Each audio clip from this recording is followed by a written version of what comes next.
What if I told you that in the next 24 hours, you could finally let go of what's been holding you back? Well, in this video, I'm going to show you exactly how to do that, not by ignoring or avoiding things you should confront or pretending it didn't happen, but by releasing it in a way that sets you free for good. Many of the times we think holding on gives us control, but in reality, it's what's keeping us stuck. The overthinking, the what ifs, the checking in just one more time is draining you and not killing you. But what if I told you that in the next 24 hours, you could start releasing it for good, not by pretending that it didn't happen, but by finally freeing yourself from what no longer serves you. Letting go isn't about forgetting, it's about making room for what's next. By the end of this video, you are going to have the exact steps to break free from what's been weighing you down mentally, emotionally, and spiritually. So let's get into it. Letting go sounds simple until it isn't. We tell ourselves we moved on, but then one song, one memory, or one random scroll on social media, and suddenly it's like no time has passed at all. The emotions come rushing back, and just like that, we're stuck in a cycle of replaying the past. And somehow the things we need to release the most are the things that grip us the hardest. We hold on to people who left, opportunities that passed, and mistakes we can't undo, thinking about that if we just kept it close to our minds, that they won't hurt us as much. But here's the truth: holding on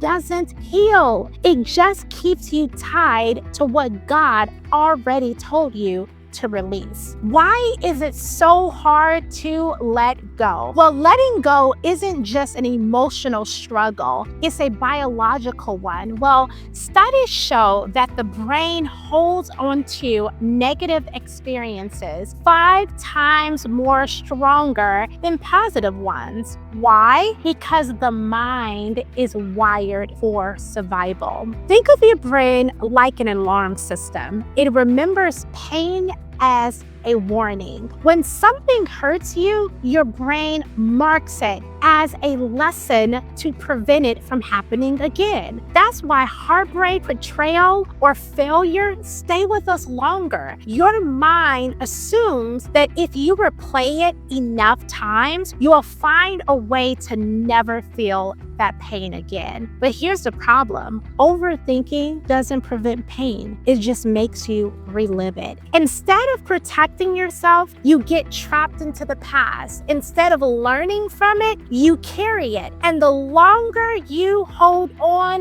the heavier it becomes. And then there's a story we attach to the pain. The event itself may have ended, but the meaning we give to it continues to live on. That is what keeps you stuck. They left, so I must not be enough. I failed, so I must not be capable. They hurt me, so I must not be worthy of love. These are not facts. But guess what they are? They're narratives we create. And once they take root, they begin shaping how you see ourselves, our future, and even God. Look at Romans 12:2. The Bible says, "Be ye transformed by the renewing of your mind." Letting go isn't just about moving on. It's about reframing what happened, and guess what? Creating a new narrative. Because if you don't change the way you see the past, it will continue to shape your future. God doesn't just want to free you from what happened. He wants to free you from the mindset that keeps you trapped in it. And please remember this: true healing may require separation. Moving on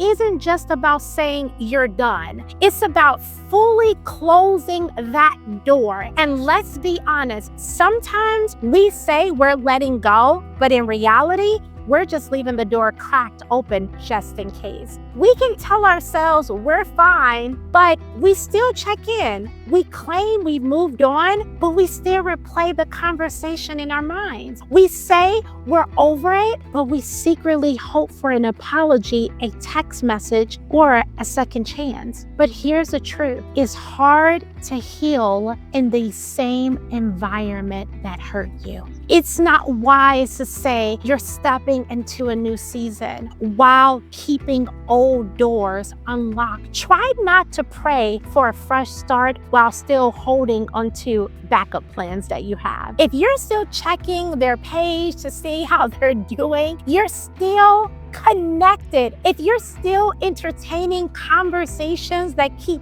pulling you back, you're still attached. If you're still holding on to what ifs, you haven't fully released it. In Matthew 6:24, the Bible says, no man can serve two masters. If you cannot be fully present in your future while still tangled into your past, let it go. You have to choose. And yes, that choice is yours. It's uncomfortable, but so is staying stuck in the cycle that God already told you to leave behind. Healing requires separation, not because you're bitter, but because you're committed to moving forward. Letting go isn't about ignoring what happened. It's about deciding that your peace is worth more than your past. Letting go is about replacing, not just releasing. This is so important. Letting go isn't just about removing something from your life, but it's about replacing it with something better. Because here's the reality. Empty space always gets filled. And if you don't fill it with something healthy, your mind will go back to what's familiar, even if what's familiar isn't good for you. This is why so many people struggle with letting go. They remove something, but they don't replace it. They walk away from a toxic relationship, but they don't surround themselves with uplifting community. They let go of the past failure. They don't replace it with new goals. They say they're done with an unhealthy habit, but they don't introduce new life-changing routines. And before they know it, they slip right back into what they thought they had left behind. In Philippians 4:8, the Bible says, whatsoever things are true, whatsoever things are honest, whatsoever things are just, whatsoever things are pure, think on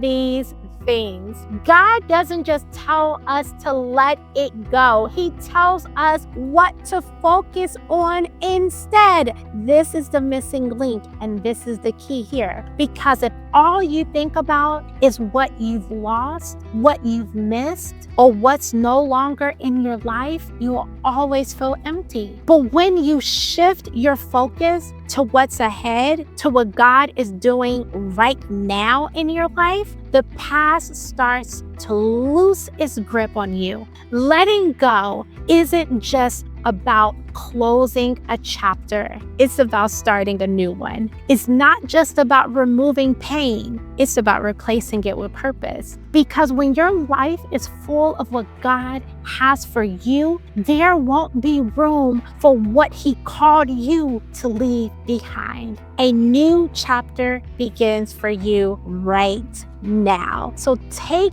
a deep breath, because you're about to move forward into one of the greatest seasons of your life. Because letting go doesn't mean what happened didn't matter. It doesn't erase the pain, the lessons, or the growth that came from it. But it does mean that you're no longer allowing the past to hold your future hostage. In Jeremiah 29:11, it says, for I know the thoughts that I think towards you, says the Lord, thoughts of peace and not of evil, to give you an expected end. God's plan for you was never tied to what you lost. Always remember that. His purpose isn't limited by your past, because what's ahead is still greater than what's behind. But you have to be willing to step into it. Your past is a chapter, not the whole book. But here's the thing, You're the one holding the pen. Will you keep reading old pages, or will you turn the page and start writing something new? The future is calling, but guess what? It requires both of your hands. Now below, I would love to hear from you. What are you choosing to let go today? What are you believing God for? I would love to hear from you. I love reading your comments. And please remember to like, subscribe to this channel, and do not forget to hit the notification bell and click all so that you can be notified when I drop the next video. I love seeing you here. I love you so much, and I'll see you in the next video.